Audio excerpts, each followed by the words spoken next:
I think that is good. Hi, everyone. Hi, I'm Robyn Young. I am the founder and brand strategist of Robyn Young & Co. We're a creative branding agency that specializes in positioning and strategy based in Los Angeles. So that's where I'm calling you from today. Today, I'm going to be talking about how to thrive in the new digital era and some of the specifics of an upcoming workshop that I have, which as far as I know, still has some seats available. So fingers crossed that those stay available. And if any of you are interested, please make sure that you follow along with how to purchase your ticket from that. Now about Embark.live, I am an expert on there. If you're interested in connecting with me or working on strategy together, you can reach me through the Embark.live platform. Feel free to go into that and schedule time with me. And I'll be sharing that again at the end. Now, let me just pull open my notes here. And we will start our session. So today I'm just going to be focusing on a few of the key things that I'll be discussing in my workshop, in my upcoming workshop. Here we go. Okay. So first and foremost, what you need to know about brand marketing is that it's candidly one of the best ways to attract and connect with your customer base. So as digital markets, are continuing to expand, what ends up happening is that your customers have less and less attention spent on your brand because we're starting to see more ads, more content, more players in the market space. And this is true for pretty much any marketplace right now, particularly, for you folks that are in the fashion industry. There are new spaces. It's never been easier to start a business. That the challenging part is building a brand, one that actually connects and has sustainability. And I don't mean, that they're green. I mean that they are sustainable and that they're built for the long haul. So brand marketing is all about, first of all, establishing your brand and then using those values, those purpose, those messaging points, the heart and soul of your brand to create your marketing message. So it's less about focusing on, features or sales or, the kind of marketing tactics that you might be more familiar with that are from yesteryear, and more about speaking to the values, the integrity, what you're, if you're attached to a cause, something that speaks to why your company exists in the world and forming your message around that. Now, in strategy with our brands, and we've worked with over 50 brands in the course of 4 years. We always work on the framework, which is the strategy of the brand, the positioning, the key messaging, understanding who the audience is. So that's a lot of what we're going to be focusing on today, or what are the core components to actually building a better brand strategy. In the workshop, I'll also be including some key examples from existing brands, both emerging and established brands that are doing brand marketing well, that are really getting it right. Now, there's a lot to be said when it comes to brand marketing nowadays about values-based marketing, understanding your purpose. We're seeing a lot of brands that are just trying to hitch their wagon to, different causes, or what I call cause washing. And it can be really detrimental to your brand. So if you're an emerging brand, if you're new, which I know a lot of you are still kind of up and coming, you need to really consider, how do you stand out from the marketplace?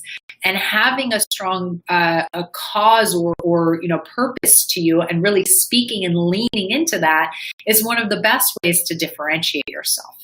Now, before I get too far deep in, I'm going to share a little bit more about what we're going to go through in this workshop. Now, the first key place to start when setting a solid foundation for your brand is to understand what your purpose is. So this isn't just about creating a really sticky message. It's about just first, before you even get to copy and voice and colors and logos and all the sexy stuff that we love about branding, it's about first just identifying, why do you exist in the world? Like, why does it matter? Why should your audience care? Why are you offering, or how are you offering anything that's different from your customer base? So the purpose statement should be less of a defining statement, like a definition or a mission statement is, and more about just being very clear as to what are you on a mission to do? Like, what are you hoping to accomplish with this beyond just selling products? I got to tell you, selling products is not enough anymore. Having a strong product is not enough anymore. It's now the barrier for entry. So you better start thinking about the positioning and purpose of your brand beyond your products. So that's where we start, is just identifying that purpose. The second place is then identifying our audience. Now, if you are lucky enough to have an endless balance sheet with plenty of money to spend on marketing, then yes, by all means, you can have multiple audience personas. But if you're just starting out and you're bootstrapping and you have limited resources and limited money, which I know most of you do, you need to focus on a niche. It's really one of the only ways to create traction and to differentiate yourself from what's called the incumbent, or the existing brands that are already winning at that marketplace. So this is really important too if you're what's called a sustaining brand as opposed to a disruptor. So if you're a disruptor, you might be able to get enough leverage depending on how well you're disrupting and how well you communicate the value to your customer base. But if you're sustaining, then really selecting a niche that you feel isn't being currently addressed or really accessed is going to be one of the best ways for you to carve a little niche for yourself, or a little spot for yourself out of the market. So selecting that audience and really developing a persona so that you can also give some personality to the brand. That's how we develop voice and personality and more of a specific vibe, something that's really sticky. So it's really important to develop that audience out. The next thing is your secret sauce. So this is what sets you apart from the existing brands out there that are in your space. How are you not only different, but different in a valuable way? So in business talk, this is called a value prop, or it might be called a unique selling point. Same difference. It's essentially just what makes you different. Why is it valuable to your customer? So this is really important. It's not enough to just be different. You also have to be different in a way that is creating a clear value in its difference to your customer base. So let me give you an example of this. Let's say that you are opening up a restaurant on, I don't know why you would be doing this right now, but point being, if you were opening up a restaurant, let's say, on a block, and you were serving, French food, and there might be 3 other French cafe style places on the block. But maybe yours, you have, I don't know, maybe a certain decor to your restaurant. It's a little bit of a weak value prop unless you really lean into that experience and the difference and the aesthetic and why that might create a unique value. If there's nothing different about your food or the main value of why people go there, it's going to feel a little bit weak, and you're going to fight tooth and nail for new customers. So thinking about through the context of your brand, how are you providing something, and how are you clearly communicating that value or difference within your marketing message? You first have to just identify How are you different? And then you can really hone into the language of communicating that difference. And the last thing is really just having a point of view. I mean, we are seeing, frankly, two pandemics right now. We're seeing the health pandemic, and then also the social unrest. And brands left and right are, making statements about what's happening socially.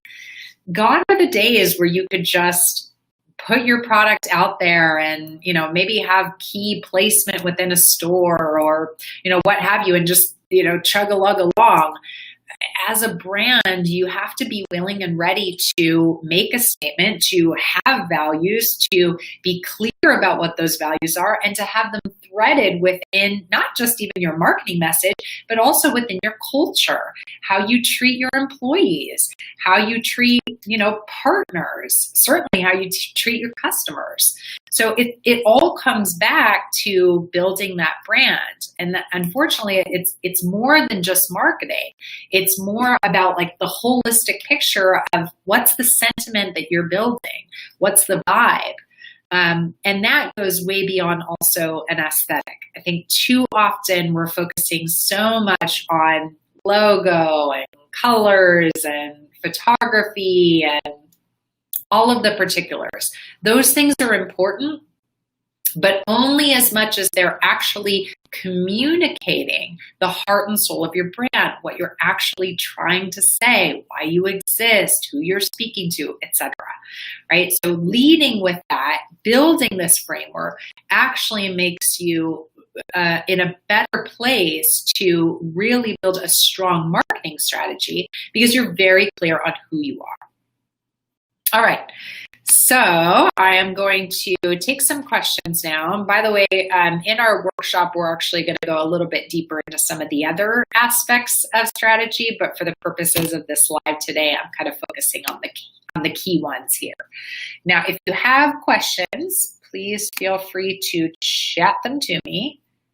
And let me just see if we've had any questions so far. Hi, everyone. Thanks so much for joining. All right. Any questions, please feel free to message me and I will answer them. Appreciate the comments. Thank you. All right, I'm going to hang out here for a few minutes just in case anybody does have a couple of questions. A couple points that I mentioned at the beginning, but I'll say them again here just in case any of you are joining late. My name is Robyn Young. I am the founder and head of brand strategy of Robyn Young & Co. We're a boutique creative agency that specializes in brand strategy and positioning. We mainly work with emerging brands across different sectors, but certainly within the B2C space. So our happy place is in consumer-driven brands.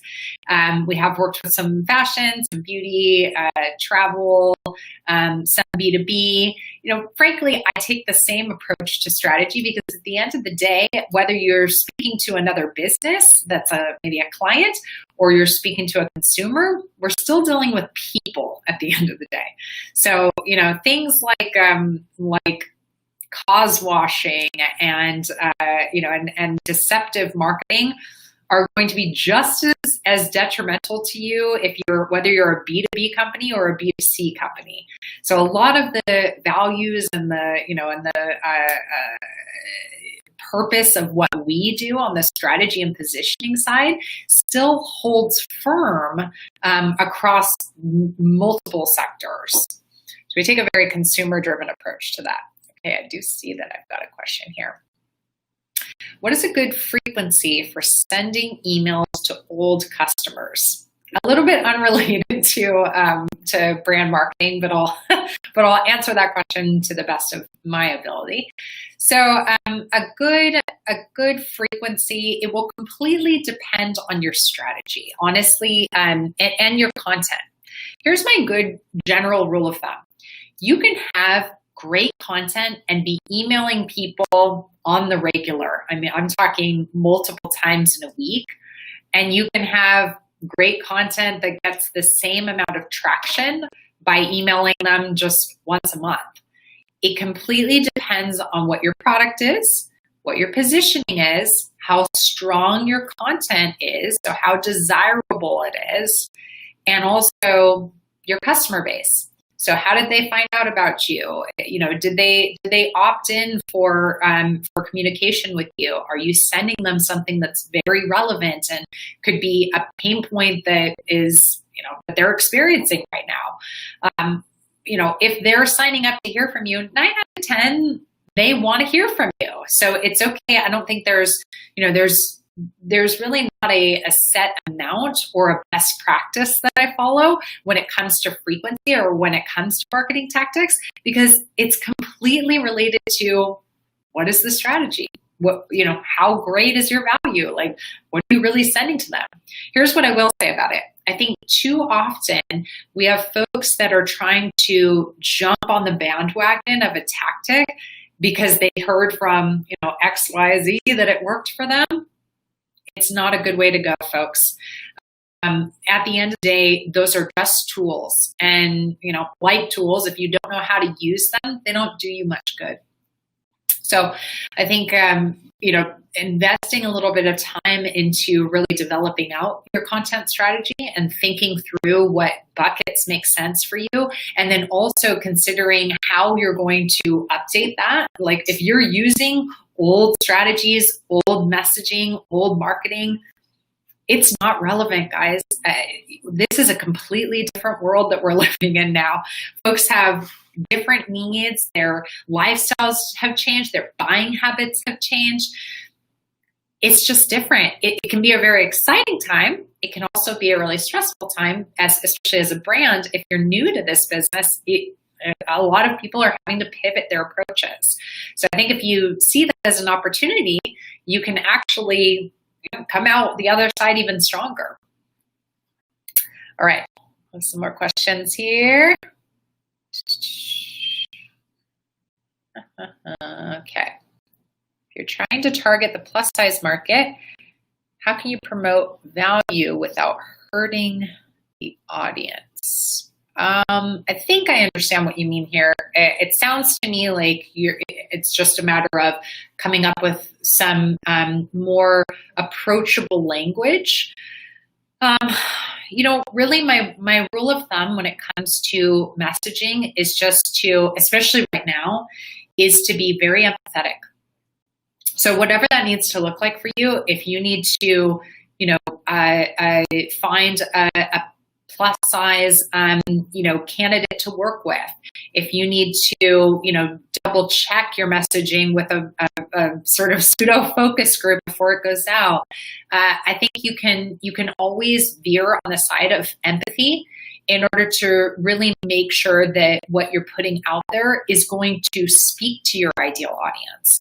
So one way that I know that has come up recently too is folks that are really trying to win at the SEO game right now might be using words that, yes, will help you with search, but don't really feel approachable or warm to your customer base. You need to walk that fine line and find your best practice, but I always veer on the side of what's going to speak to your customer, because frankly, it doesn't matter how far up you are in search if you're not going to speak to your customer. If you're going to get the unwanted traction, it's not going to matter much. Now, I also understand the reverse argument, which is that if you're on page 3, 4, 5, 6, 7, it's not going to matter because they don't find you. But here's the point: SEO search, it's just one opportunity. I'd encourage you instead to find, is there a new opportunity that maybe others in your market haven't leveraged yet? Or a new way that you can go about it that they haven't leveraged yet. There's always opportunities. It's just about looking for the right ones.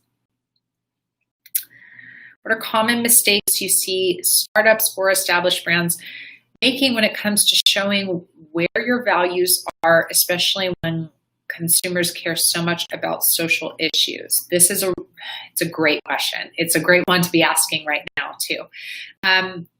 So some of the mistakes that I see people making are, like I said, cause washing is a big one. So cause washing is an example would be when a brand claims to be dedicated to a social cause. Let's say in this case, maybe they're dedicated to merging the gender gap, right? But then it comes out that they're actually offering limited time off or limited support to new mothers for their employees. There's obviously a conflict of interest there, and really they're just trying to hitch their bandwagon onto this, whatever their new hot cause is. They're not really dedicated to it. It's not really threaded through their policies, through their culture, through, what they believe. It's not a true value. So that's why I say, it can be super detrimental. And here's the thing to know. Gen Z, millennials, these folks are not only taking over their share of the market, but they're now getting into positions. They are the talent pool now, and they're smart. I don't think that enough brands give them credit. We came up in the information age, in the age of internet. We know how to do research on a company. And here's the thing, your savvier customers are going to do their research. So if you're claiming something, if you're claiming to be dedicated to a cause, you need to make sure that cause is threaded through at the very top and bottom levels, right? Because it's a boardroom to mailroom, as they say. It should be that value as much as you can, be living up to it in every single way with your brand. So rather than try and capture all the many different causes or values that you feel are important or trendy or will speak to your audience, start instead on the inside. What is important to you? What's the mark that you want to leave? What's the legacy that you want to leave? Attach yourself to one core cause and start with that, especially if you're small. If you've got limited resources, limited bandwidth, limited money, you really just don't have the luxury of marrying yourself to multiple causes. Pick the one that speaks to you and really lean into it. I'm telling you, that integrity and authenticity, your customers will appreciate it. Now, when it comes to the social unrest that we're seeing right now, here's my rule of thumb. If this is an area where, let's say, you have not been great, maybe you have not diversified your team if you have one, whatever that looks like for you, whatever vertical that looks like for you, the best thing that you can do is be authentic, to have integrity and to show up as a brand and say, hey, you know what? We have not been great at this, and we are going to pledge to be better. Now, here's the follow through. You have to actually do better. So if you haven't been doing a great job at this, don't try and come in with, look at what we did. And it's these small things. Just don't do it, because you will get eaten alive. Your savvy customers know how to look into it, and they will crawl your social media channels. They will let you know if you haven't done a good job. So if you suspect that you really haven't been married into this value, the best thing that you can do is just be upfront about that and to make a promise. And candidly, to think about, is that a value that you care about as a company? So it's not just about what gets you better marketing. It's about showing up as a brand that's actually interested in changing and making the world better. Guys, this is the future of brands and companies in general, not just of marketing, but the direction and the movement of where our companies are going is these customer bases are going to be buying with their dollars. They're already doing it, and they've been doing it for a few years now. We're just seeing a significant surge because, frankly, they can do that. There's so much access to different brands that they can be picky about who they select. So, yeah, I hope that answers your question. Okay, let's see. How important is website design and development? Here, so your website's important because it's a digital storefront. So a lot of times when we want to interact or hear from a brand, yeah, their website is the first place that we're going to go. That said, I think that there's a lot of emphasis put into the aesthetic, the tangibles of the brand, and not enough emphasis put into the visceral, the intangible. So I always like to explain it like this. Think of strategy and positioning, developing the heart and soul of your brand as like a primer, right?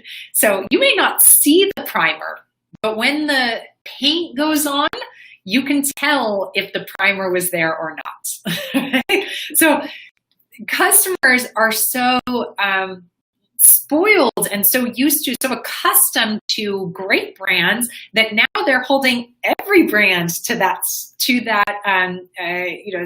that position, that that quality. So it matters how it looks, but it's like fine art. It matters a lot more what it says.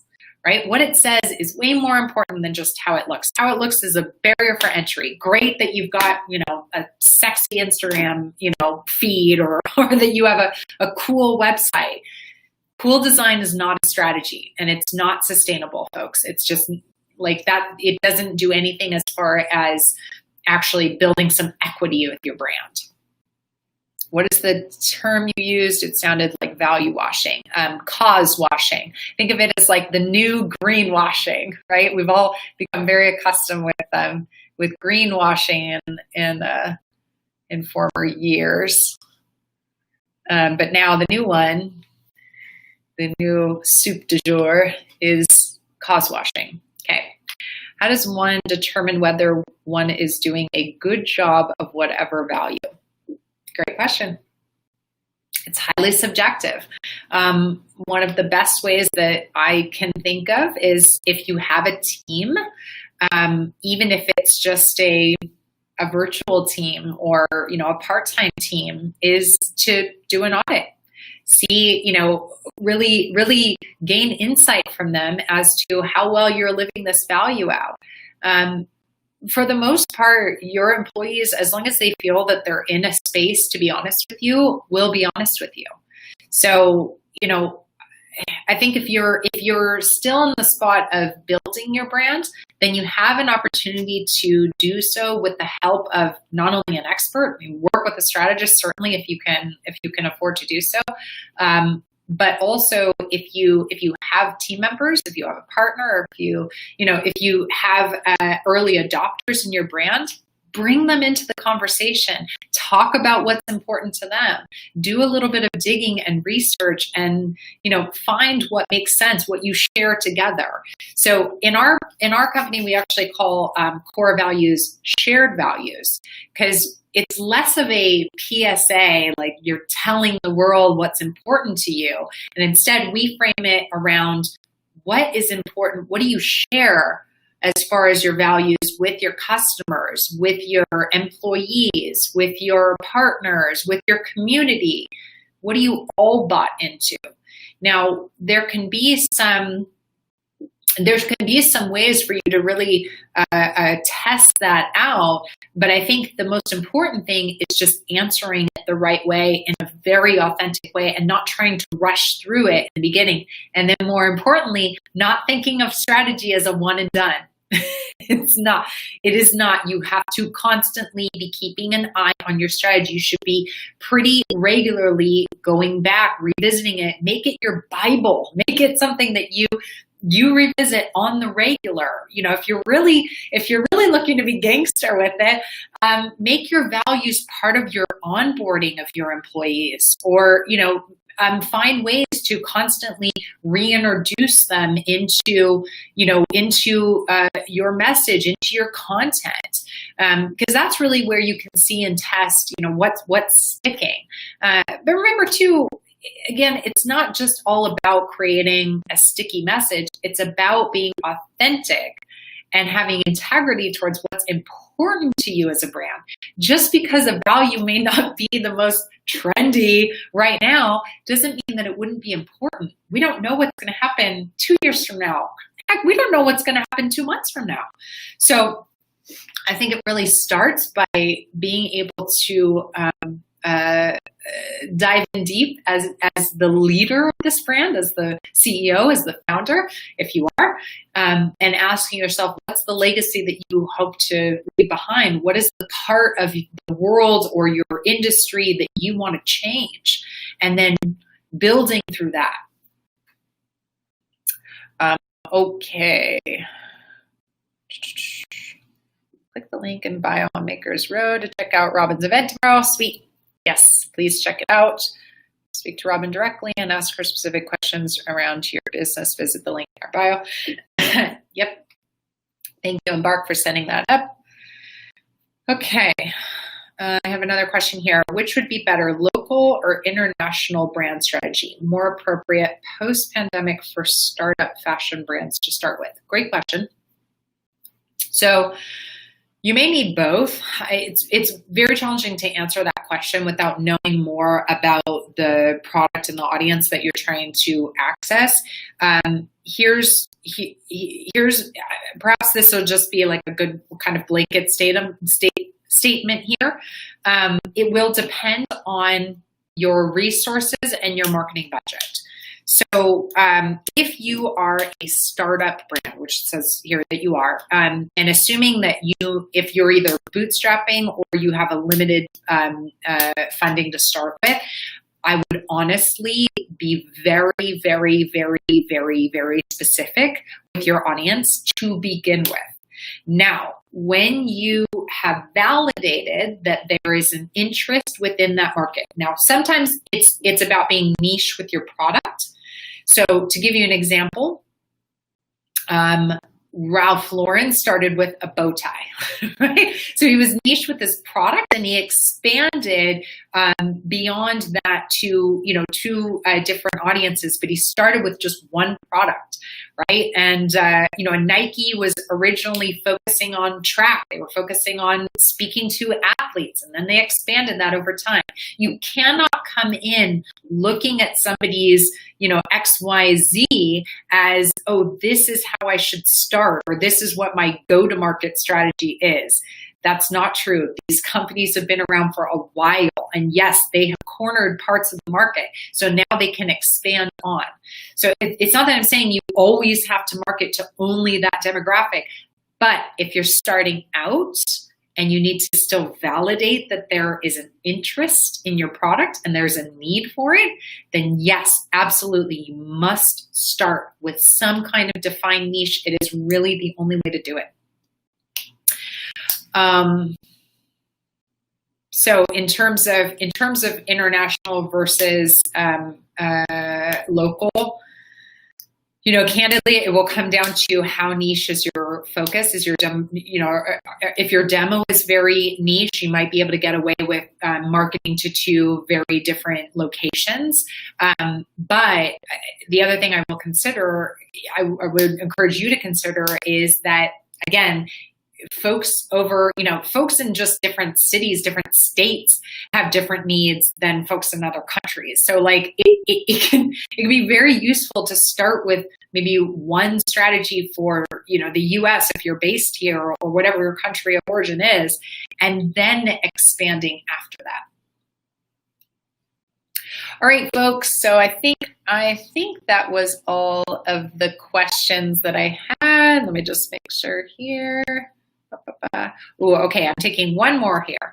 Hi, I'm a startup t-shirt brand. I want your advice. Should I sell for Black Friday or concentrate on my new line for spring 2021? Thanks. So, this year especially is going to be a really interesting year when we get to holiday time. On the one hand, I think it will depend on how relevant is your product to what people need right now. A t-shirt brand, I couldn't tell you whether is it a casual, is it more luxury wear, a t-shirt company? Is it, more lounge wear? and again, if you're just a drop in the hat if you're a t-shirt company right now, that how many hundreds of thousands of them are there out there. So again, it's hard to answer this question because it completely comes back to who's the audience, what are you trying to say? More important than just the product is what's the message that you have with the product?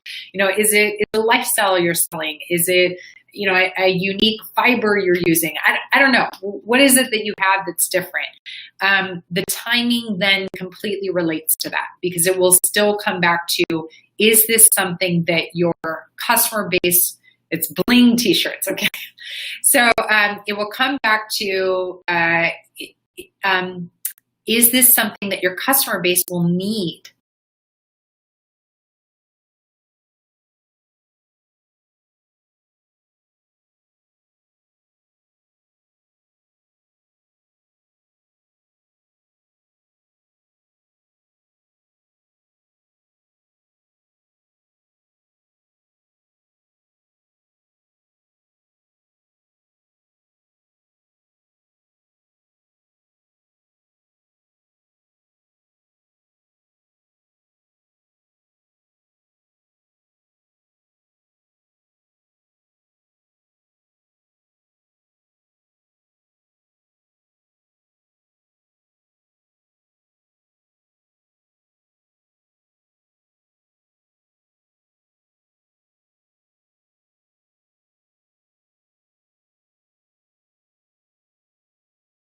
Around Black Friday, and it said, it had a picture of a product, and it said, "Do not buy this t-shirt."